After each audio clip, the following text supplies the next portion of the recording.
स्वाध्याय TV.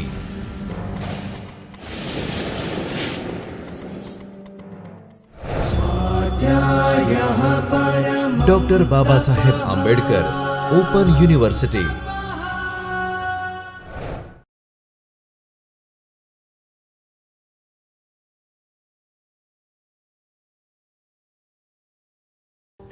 Namaste dear students, I Dr. Himanshu Patel welcome you from the Chaitanya studio of Dr. Baba Saheb Ambedkar Open University. We are in lecture series on Java programming. In last session, we have learned iteration statement, that is looping statement. We have discussed three iteration statements, for, while and do while. We have also discussed which iteration statement should be used when, that is for loop is used for fixed time, while loop is used when number of iterations are not fixed, and generally we use do while loop for data entry operations. So, today we are going to write down some programs related to these looping statements. Now, let us have look at those programs. You can see on the screen the definition of programs that we are going to write down. The first program is a program to find factorial of given number. Now, you can already know scanner class. So, you can read data from the user. This scanner class we have used in marksheet program. So, we read a number that for which we want to find factorial from user, and then we display factorial of that number in this program. We have discussed nested loop. So, using nested loop we write down second program which has a two triangles. The first triangle is 1, in first line we print 1, in second line 1 and 2 and so on, and in second triangle we print number in this sequence 1, 2, 3, 4, 5, 6 and so on. So, for these programs we will use nested loop feature of Java. Third program is to find sum of digits of given number. We can say which number user entered cannot be predicted in advance. It may be 3 digit number, 4 digit number, 5 digit number, anything. So, for this program we will use while loop, because generally while is used for repeating something for indefinite time. And the last program, we do not write down entire program, we will modify a program written earlier, that is for printing marksheet. In earlier program, we just ask user to enter marks and then display total, percentage, result and grade, and finally we print that values in formatted output. But now we will ask user whether he or she want to continue this program. If he or she enters yes, we will repeat this for another preparing another mark sheet, and if it prays anything other than yes, we will terminate the program. So, for at least one mark sheet we have to prepare. So, for these we will use do while loop. We will start with finding factorial of given number. Let us start writing this program in NetBeans IDE. So, here on screen you can see we have one project with name iteration demo and package name is also iteration demo. Now, we will write down program inside this package iteration demo. So, right click on it and select new Java class. So, here in first program we want to find factorial. So, here I write down class name as a factorial and then press finish.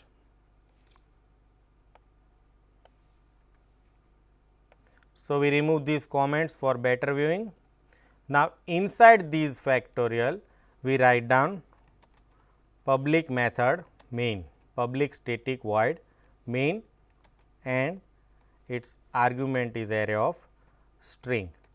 Now, to read data from user we need to use scanner class. So, we select scanner class object SC and we create instance of scanner, and here as a source we specify keyboard, that is system dot in.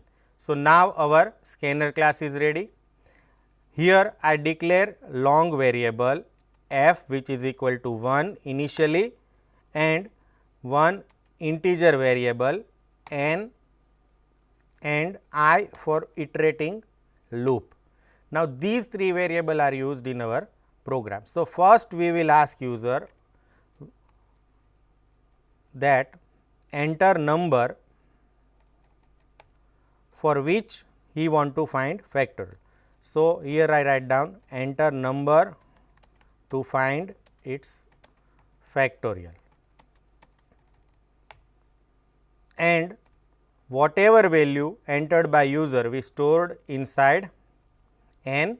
So, here I write down n is equal to sc dot next integer, and here I just write down print. So, whatever value entered by user will be stored inside n. Now, what is factorial? Factorial is a factorial for given number n is a multiplication of 1 to n numbers. So, here I write down loop for 1 to n and our condition is I less than or equal to 1 and I is incremented every time. So, these loop will repeated for n times and we want to find factorial. So, here inside f I write down f is equal to f into I. So, first it will multiply f by 1, then whatever value of f is there it is updated inside f itself and then it is multiplied by 2 and 1 into 2 is stored inside f. Now, these value is again multiplied by 3 and so on until the value of n. So, at the end of loop we have factorial of given number stored inside f. So, here I print factorial of given number. So, here I write down factorial of, then I concate n which is the value of n is f, that means answer is in f. So, it will print for example, factorial of 5 is 120 if n is 5. So, we save this program and we want to execute this program. So, right click on these and select run file.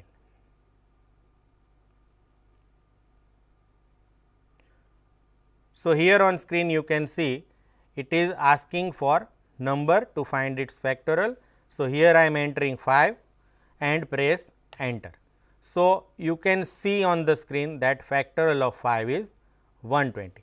We want to again run this program for greater value of n. So, here I am entering 10 and it will print factorial of 10 is whatever factorial of 10 is. So, this is how we can use for loop to find factorial of given number. Now, next program is for printing triangle and for these we can use nested loop. So, right click on this package and select new and then Java class and here I write down triangle 1 and then we have to press finish. Now, I just remove this comment for better viewing and we will add main method inside this class as usual. Now, here we have row and columns and n is the number of rows. So, first we create instance of scanner class. So, I declare scanner class object and also create instance of it and our source is keyboard which is system dot in.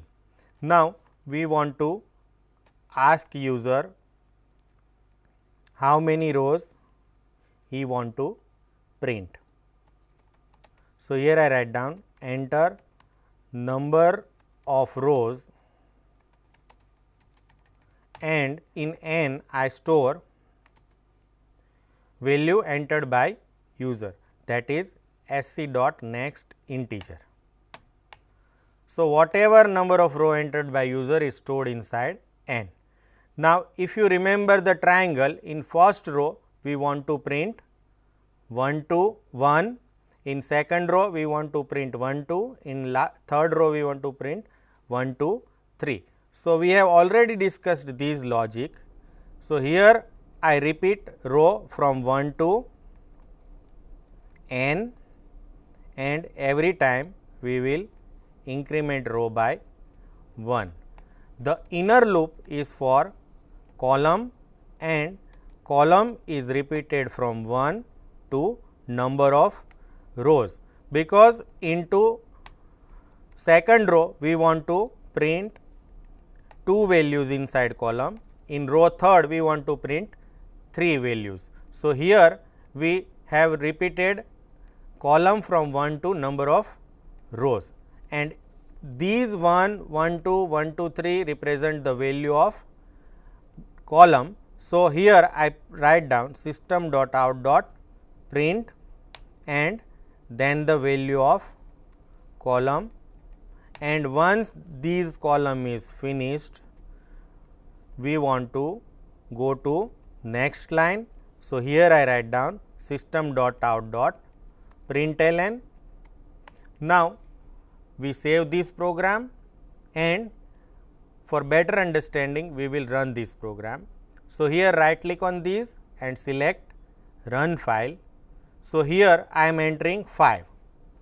So, you can see on the screen, in first row it prints 1, in second row it prints 1 2, which is the value of column, in third row it prints 3. Suppose you want to separate these numbers with space, what you have to do is you have to write down space after these, or you can also write tab. Now, again I save this file and run this file by selecting run file by right clicking on it. So, here now I print 7. So, you can see on the screen we have formatted output up to row 7. So, this is how this program works.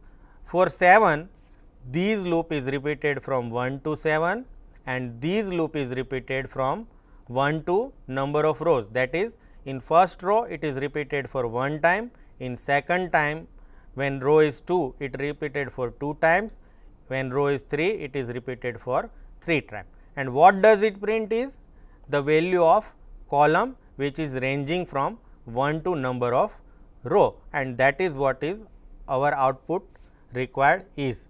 So, this is how this program works.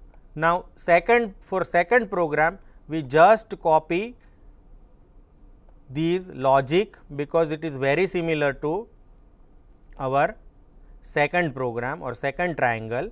So, here I am creating second triangle by selecting Java class in package name, and here I write down triangle 2 and then I press finish. Now, we remove this comment and write down main method inside these.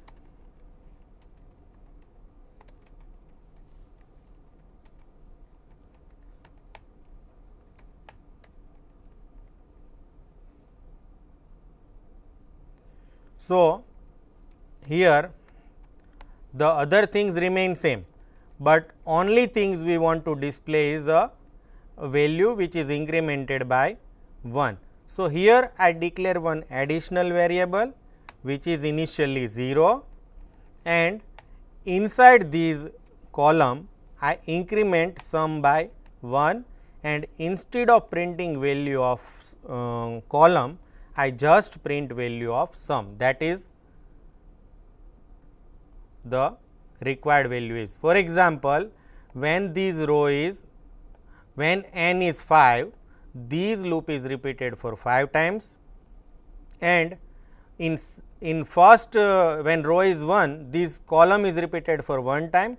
So, initially sum is 0. So, sum becomes 1 and we print 1 here, and then when row becomes 2, this loop is repeated 2 times, but now the previous value of sum is 1. So, it will become 2, and again this loop is repeated. So, sum becomes 3 and this loop will print 3.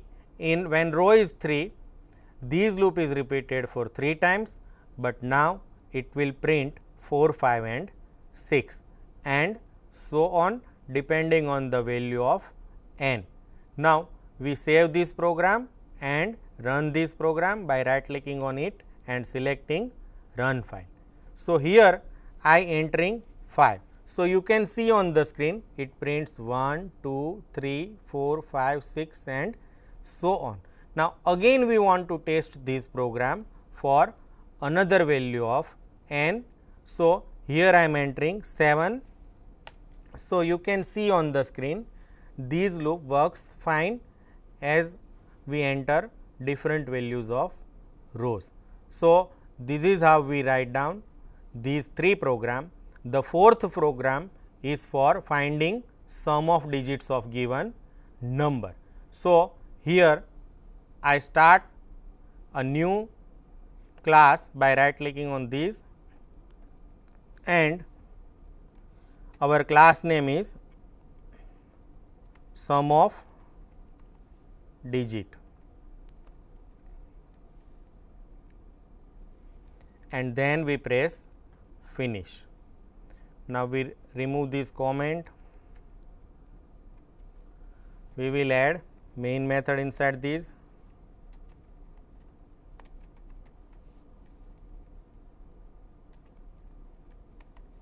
and here we declare one variable n for which we want to find sum of digits, and here I declare sum variable which is initially 0, and we want to add sum of digit inside this variable which is sum.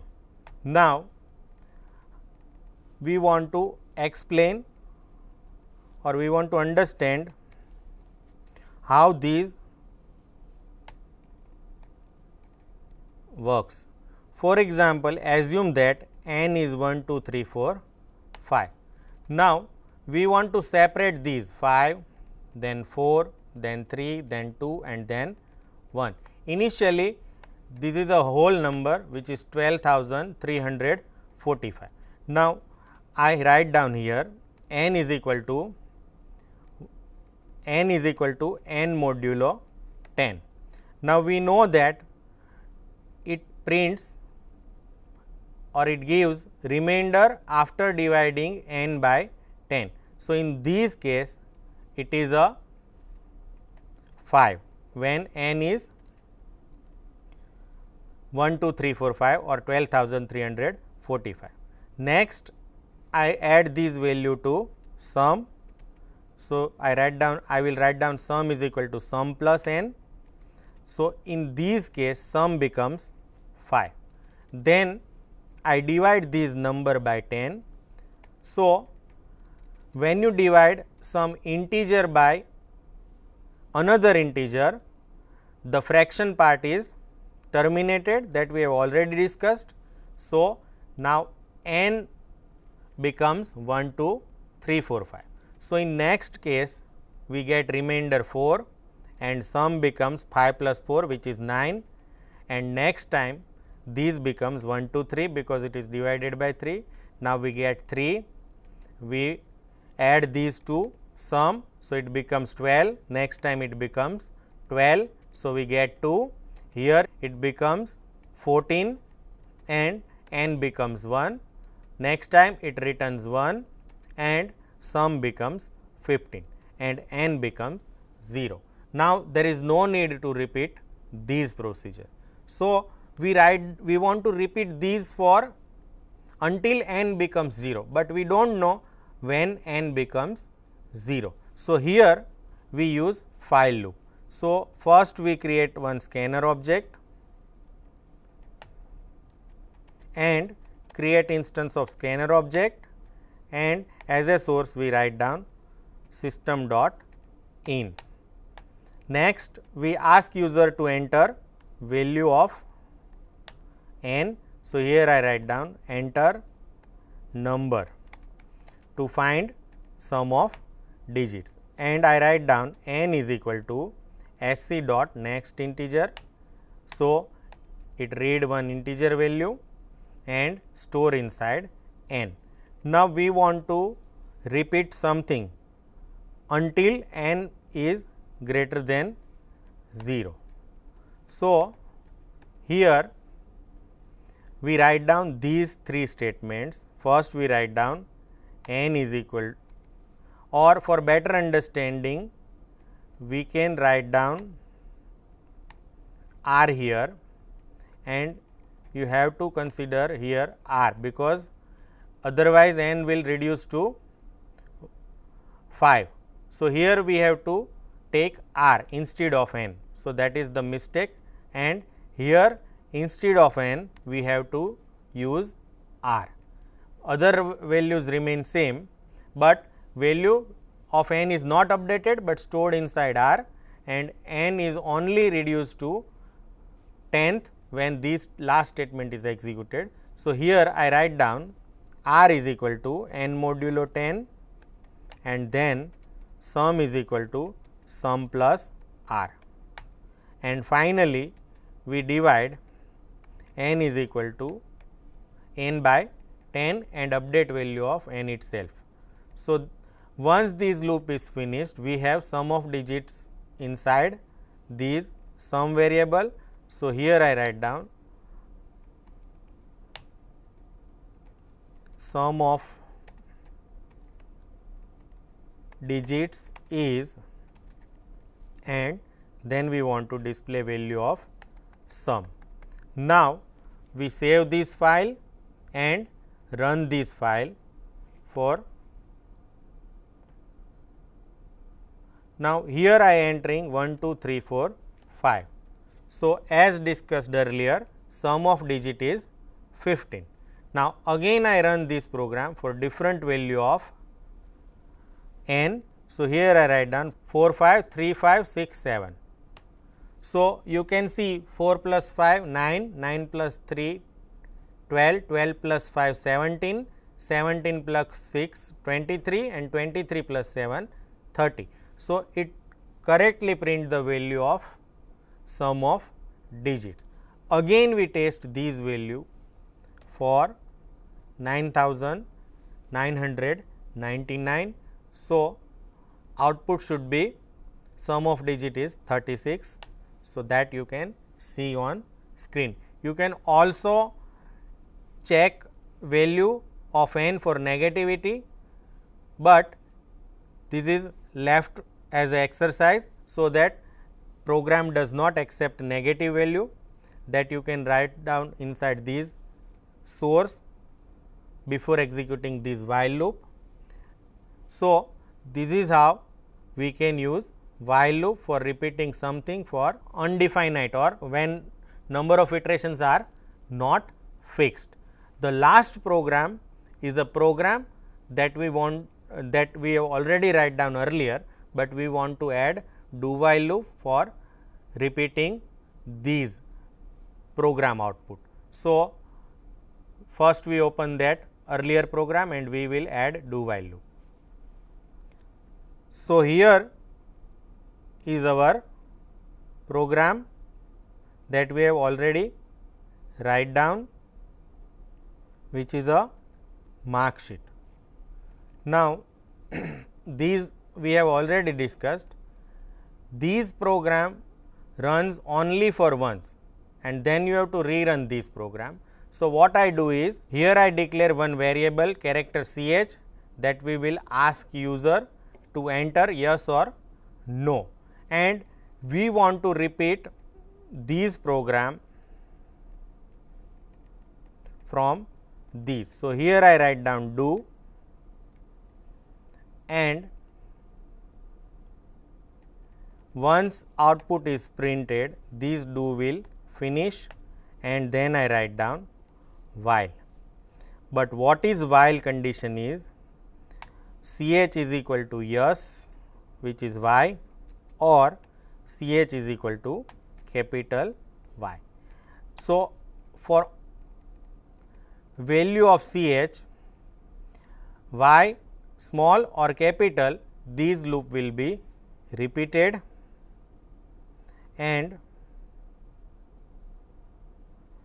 here it automatically initialize value of ch to 0. Now,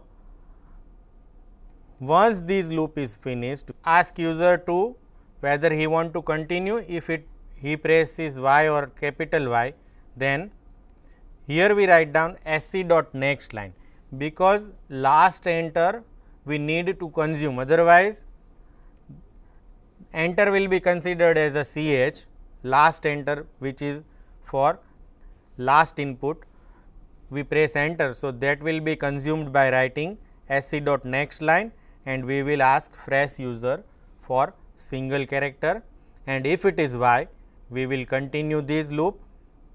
So, it will again ask another student data and print mark sheet. Now, these will repeated until user press y for repeating, otherwise loop will be terminated. Now, let us check how these loop works. So, right click on this marksheet.java and then press run file. So, here I am asking to enter name. So, I am entering first student's data, and I use marks, and it will print mark sheet and ask user whether he want to continue. If I press y or capital Y, it will start entering data of another students. So, I write down another student data,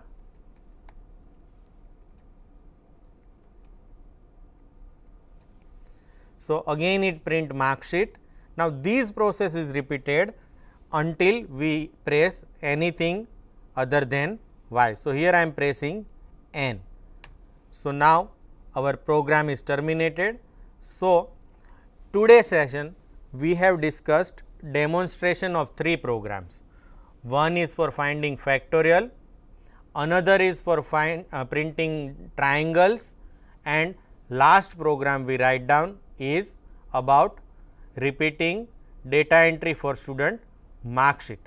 So, now I hope you can understand when to use for loop, when to use while loop, and when to use do while loop. I hope you enjoy this session. Thank you and happy learning.